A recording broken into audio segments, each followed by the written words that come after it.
Well, good morning. I'm Martin Tyner with Enoch Wildlife Rescue, and as you see here, I have Helen, our peregrine falcon, and I have to apologize to everyone. Cody is not here today.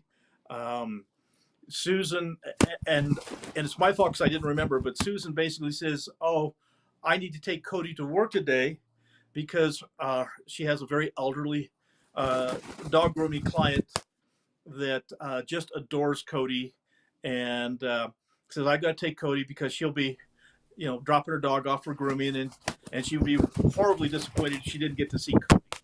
And I said, oh, go ahead and take him. And forgot that Cody was supposed to be the star of the show today. But we do have Helen here with us, my sweet little Helen. And tomorrow everybody gets to see Cody because we're going to do a live video podcast at our grooming shop as part of Susan's birthday festivities. And so, DG, why don't we get caught up with our numbers and stuff? Okay, so we're actually going to go back to number 13, right? Because that's when you were out freezing at the Wildlife Rescue Center. So no time for numbers. Yeah, it was only 16 degrees out there. It wasn't too bad. Okay, number 13. This is a topic. How does Martin still have a face? How does Martin still have a face? Now, hang on a second, though. I've got a couple of videos that I kind of really like. I thought we'd roll these first, then you can go from there. So here's the first one, which we titled, They Hate Me. Now, I get asked all the time from people, you put your heart and soul into rescuing these animals and they just fly away. Does that ever make you feel bad? No. That's my reward.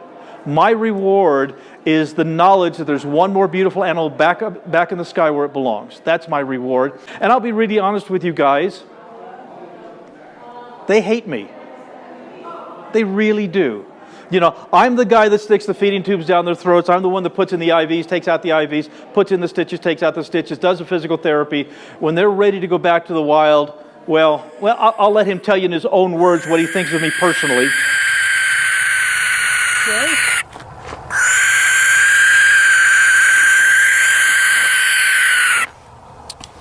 Look, we're ready. The cars are Can't you just feel the love? Okay, baby. Go on. That's where he belongs. Back in the wild. Okay, now we got one more. This one we're going to call Face. Look at those feet. My goodness sakes. This is a big female, and boy, if she caught a hold of me, I'd be having a really, really bad day. I've got her held so she feels that she's kind of caught. Now, if I were to hold her in a way that she had any inclination that she could escape and break away from me, she would certainly try, and then I'd have a fight on my hands. I've got my arm wrapped around her, I'm holding her feet, I've got my hand on her other wing, she's up against my chest, so even though it kind of feels like she's being cuddled, and it kind of is, but she feels like she can't go anywhere. She feels like she's caught, and so she basically sits quietly. And that really is kind of the goal, is I don't want her to fight, I don't want her to stress, so as long as she feels contained. But I'll tell you what, the minute she thinks she can escape, she will fight with me to get away, and that's good, that's what we want. Okay, and that's actually very, very true. Now, sweet little Helen here, she is one of our wildlife ambassadors, and so I have the privilege of developing a relationship with her, and so even though she certainly can bite me, obviously, if she wanted to.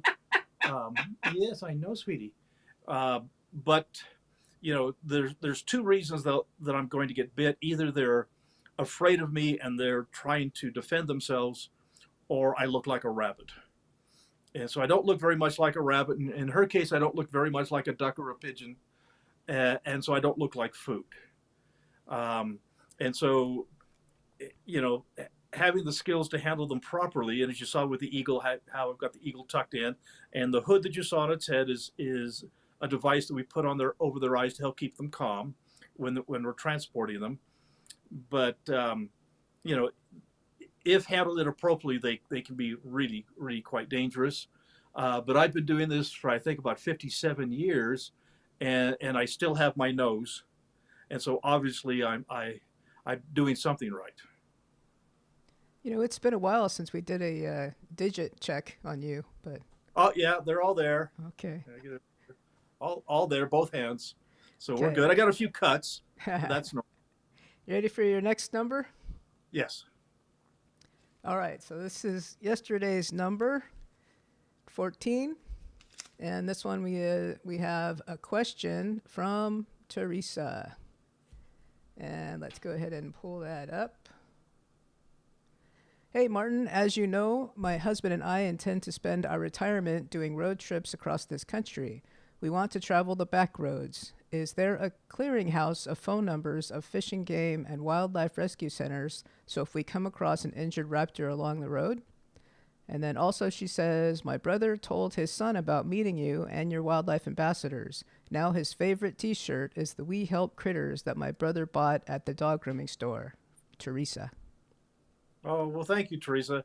As far as a clearinghouse goes, you know, a Google search is probably the best.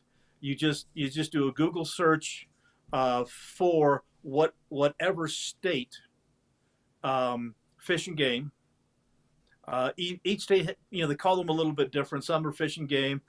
Here in Utah, it's Division of Wildlife Resources, and different states can be a little different. But or just do a Google search for the state name and wildlife rescue. That you can find numbers, and if you're really in a pinch,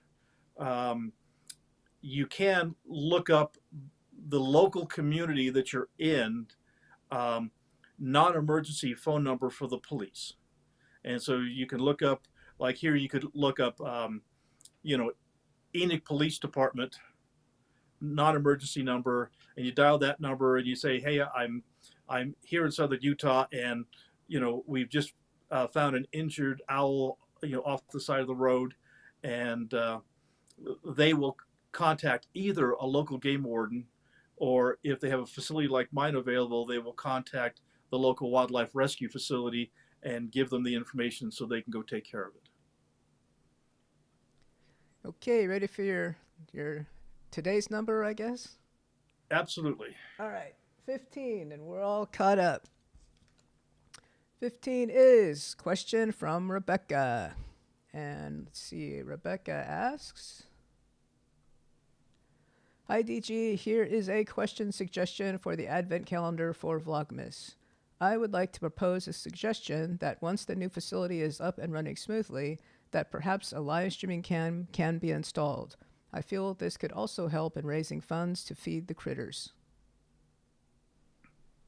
You know, we have thought a lot about live streaming cams in some of the facilities at the Enoch Wildlife Rescue, and like you said, people will check in the potential for raising money and all of those kinds of things. But there is a downside that I worry about.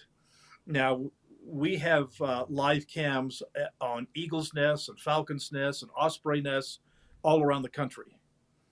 And I think that's wonderful, but people get incredibly emotionally invested in these animals that they're watching on a daily basis. And if anything happens, I get a phone call.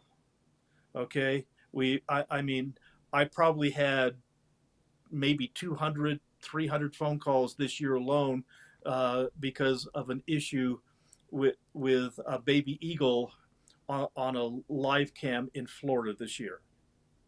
You know, a year or so before that, I was getting calls constantly about an eagle issue with a baby eagle in Big Bear, California.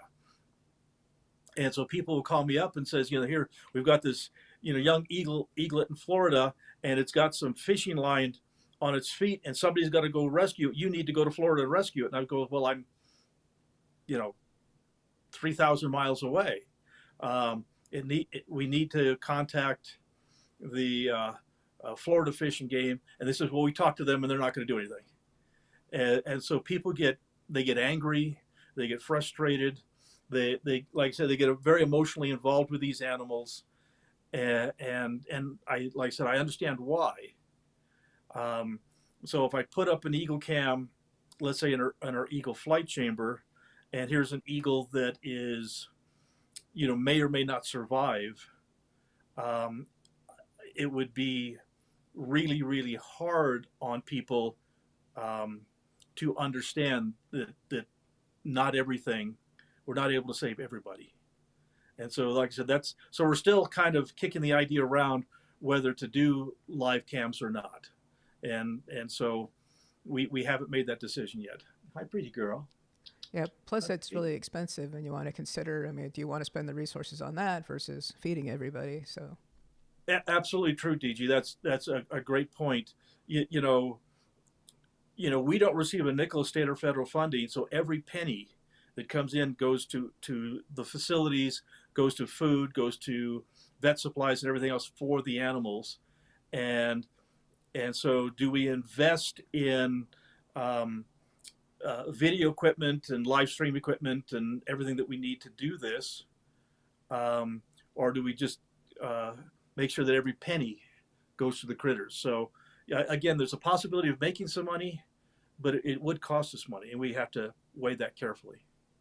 So we have a follow-up question to when you were out at the Enoch Rescue Center because of all the dogs barking next door. So yes. in the comments on that video, there was a couple of questions here. She says, I'm really concerned about the dog shelter being next door. Wildlife are not familiar with barking dogs. I'd be very concerned for a bird or other wild animal that you need to keep calm. And then also someone asked, will the dogs next door bother scare the birds in the chamber by their barking? And added, I have a dog from a non-kill rescue. Well, wonderful. Thank you for rescuing a dog from a non-kill facility. That's wonderful. Now, our neighbor is the Enoch Animal Shelter, and the Enoch Animal Shelter is a no-kill facility. And so we love who they are. We love what they do. They have volunteers every single day come in to basically take the dogs out of the animal shelter and then take them for walks. And so we love who they are and what they do. Now, the barking is generally not an issue. I've had all of my birds over there on many an occasion, and the barking dogs, again, they're an acre away, so I mean we can hear them, but they don't see the dogs. They don't feel intimidated or threatened by the dogs. And to be really honest with you, we're going to put along the fence between us and the animal shelter. We're going to put up some lilac bushes, which will help block the sound a little bit. And realistically, when we're in the chambers themselves, you can hear the barking dogs, but it's not enough to even bother an average conversation. So I can visit with people and we can walk around the facilities and you can hear the dogs, but it's not so much that you can't just comfortably speak over the top of them. So it really isn't that loud.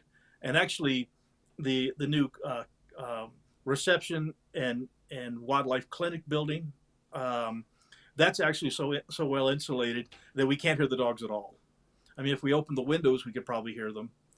And so I have a lot of people around the neighborhood here have dogs, and they bark all night.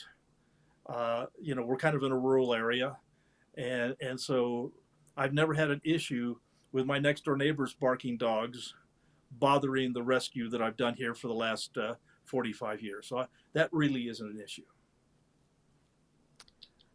Well, the next topic, we just got to brag about Susan. Perfect. I love to brag about Susan. And for those of you that know, last week was my birthday. This week is Susan's birthday. She was born on the 16th, which is tomorrow. Susan and I have been married now for more than 45 and a half years. And she's just my very best friend and certainly the love of my life. And so, and she knows this. So we're going to do tomorrow's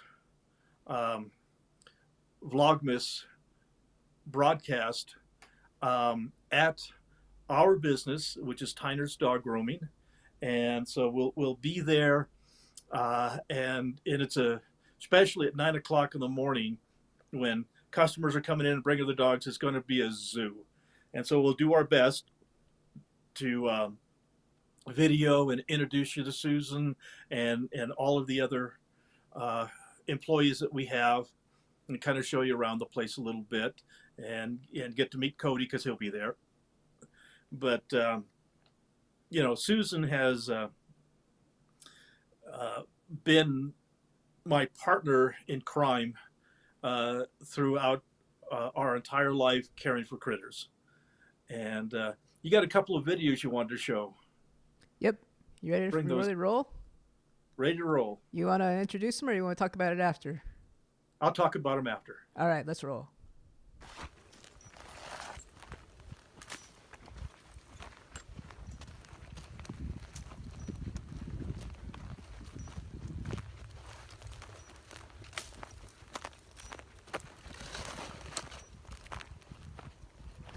Here's some of the holes I'm talking about. I gotta watch out for, as well as the bushes. You what? Just showing the holes I gotta watch out for, as well as the bushes. Oh, not we've to, got not not a to lot trip of and rabbit holes, but we got a lot of badgers out here, and they got the rabbit holes and make them really big and dangerous to step in. So yeah, you gotta watch where you're going.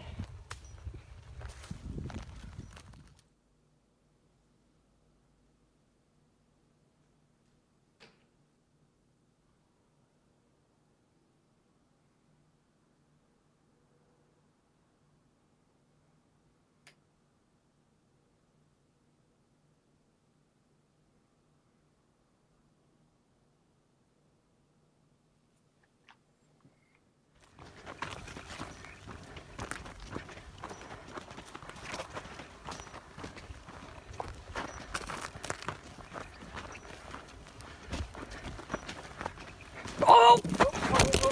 I'm okay. I just stepped in a rabbit hole. Yeah, gotta watch where you're going around here. Hard to watch you and Belle and the holes. I know.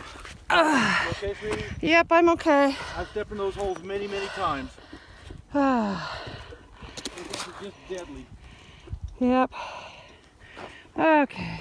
Sorry, Belle. What did you do? So she jumped down to see what was going on. Why was I playing on the ground? Come on. Mommy's okay. Just in a rabbit hole. It's okay. So who else wants to come hawking with Martin and try and take pictures? I think you're the only person crazy enough. I mean, you're crazy enough to marry me. That's got to say something. At least the ground was pretty soft and I didn't land in a pile of cactus. Yeah, fortunately, there's not a lot of cactus out in this area. I've seen some and they've got inch-long spikes. They do.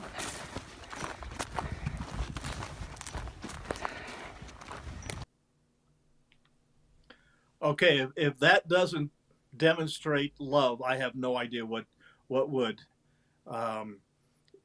She has been part of this. She comes out with me with the animals. Our very first date, I won't go through the whole story, but our very first date that we went on, I took her out with a hawk, just like you saw Belle there. It was a Harris hawk. And as I got the hawk out of the car onto my glove like Helen here, my then girlfriend but now wife approached, and my hawk turned around and growled at her violently. And then my hawk turned back around facing me, lifted her tail, and pooped on Susan. And Susan married me anyway. It's her fault. And so, to find literally the perfect partner, the perfect soulmate, is so rare, but I found that in her. And so, you know, she's been falling down rabbit holes and climbing barbed wire fences and watching me hang off cliffs and stuff for 45 years. She's truly amazing. Also, co-author on your book. Co-author on my book Healer of Angels. So if you like, we haven't promoted that as much as we probably should. If you like our wildlife stories, you know, the book is a wonderful read. It's 45 years of wildlife rescue stories and the wisdom of grandparents. It's a fun thing to sit down and read as a family. And there's stories that are about the first elephant I trained, and stories that are about working with big cats, and lots of rescue stories. And the profits from the sale of the book go directly to our wildlife rescue. And so I encourage people, if you would like a copy of the book, order it off the website, gowildlife.org. If you get it from Barnes & Noble or Amazon, we get like 60 cents. But if you order off the website, we get the retail profits from the book, and it helps us a great deal. So if you like a copy of our book, you order it off our website.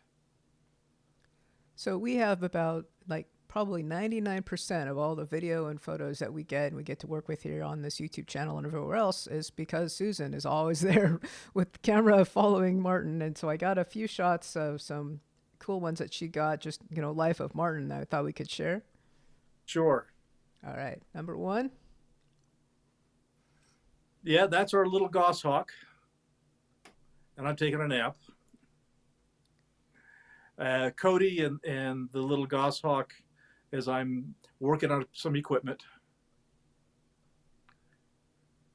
That, oh my goodness sakes.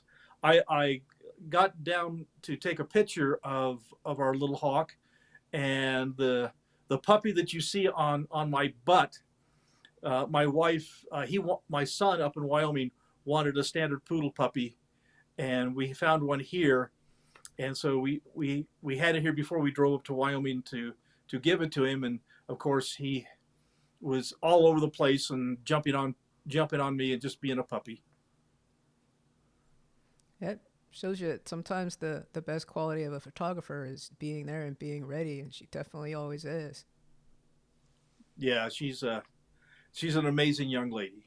And we are so pleased that I couldn't imagine literally anyone else on the planet that could put up with me and my lifestyle and the work that we do.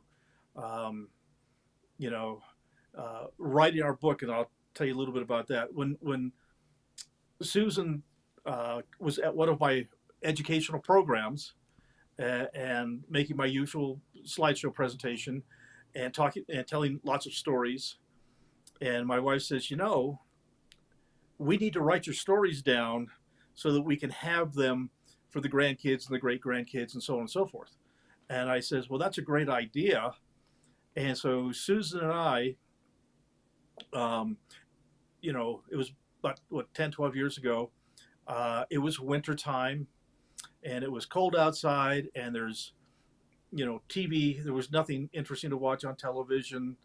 And I says, Sue, let's start writing down these stories. Let's start collaborating, and probably the best way to do this is for me to tell the story, and then you write it down, and then after you write it down, then I will critique it and kind of work back and forth. So we cuddled up on the couch, and I started telling stories, and we did that through the entire winter, all winter long. Instead of watching TV or Susan or sitting down reading a book or going on the internet or something, we spent the whole winter just cuddled up on the couch, and Susan would write and I would write, and we'd trade back and forth, and we'd edit each other's work, and we'd critique each other's work, and we made a great team. And throughout the winter we did this, and by the end of the winter time, we had quite a few stories lined up, and it turned into a book. And so I sent the original manuscript off to several friends of ours that were far more educated than we are, and they critiqued the book. And probably the best critique that I got is a one dear friend of ours went through the manuscript and sent it back to us. Now she has her, I think she had her PhD in English literature. I mean, very, very smart gal, and she sent the manuscript back with absolutely no corrections whatsoever. And so I asked her. I said, did you not have time to read my book or our manuscript? And she says, no. She said, I read it. I loved it. And I says, well, there's no critiques. There's no corrections. Where everybody else that I've sent the manuscript to, they always had suggestions and corrections that they thought would make it better. And so her name was Joanne. And so Joanne said, no. She says, I've been to your shows. I've listened to you tell your stories. And now I've read your book, and you have an amazing gift to write exactly how you speak. And so as I read through your stories, I could hear your voice.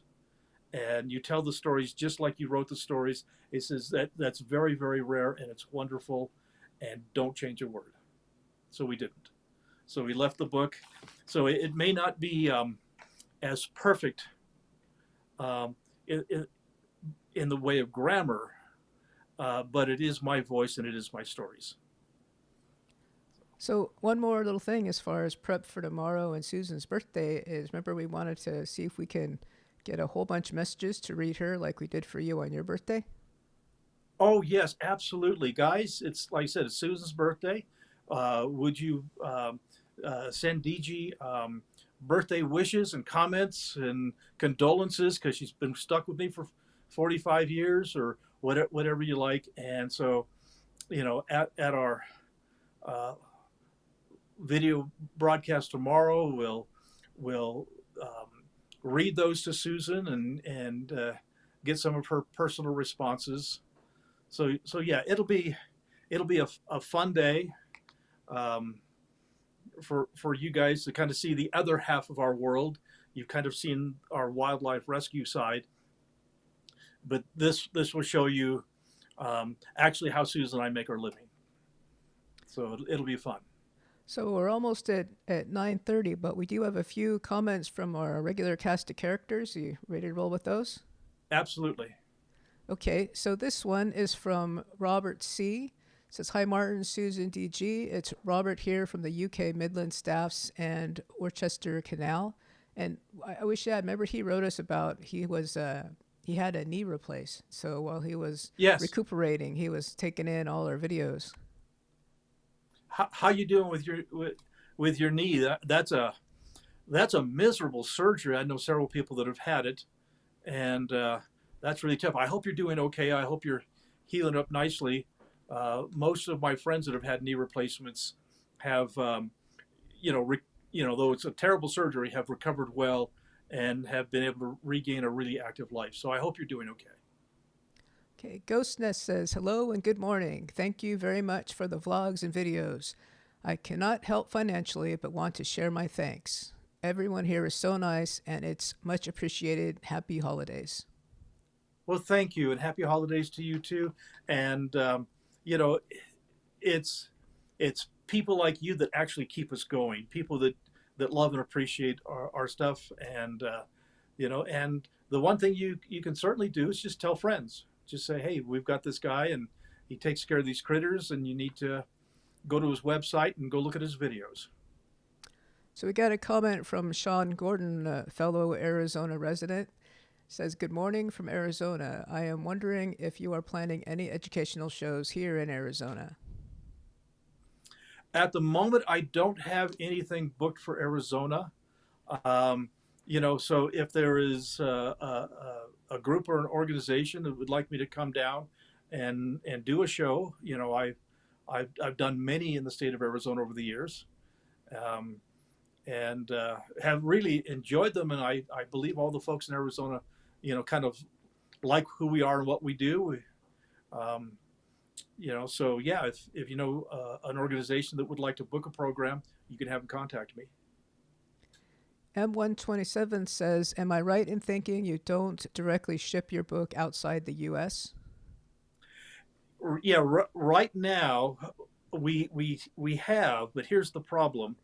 Um, Most countries right now, if it's printed literature, at least according to when I go to the post office here, the tariffs are almost impossible to get around.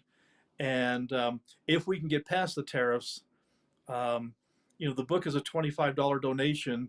But last time I sent a book, it may have been to Australia. I don't remember, but it was like $65 for shipping. And so as much as it grieves me not to send them out, we can. But like I said, it's super expensive. And I know I had one person, we shipped a book, and it was somewhere in Europe, and it was like 8 months, and they still hadn't gotten it. But it got stuck in some corner in some post office in somewhere. So you can purchase a book, basically off of Amazon, and you won't get an autographed copy, and we don't get but a few pennies, but at least you can get a copy of our book, and not cost you an arm and a leg. Okay, so we're all good unless you've got something else you wanted to cover.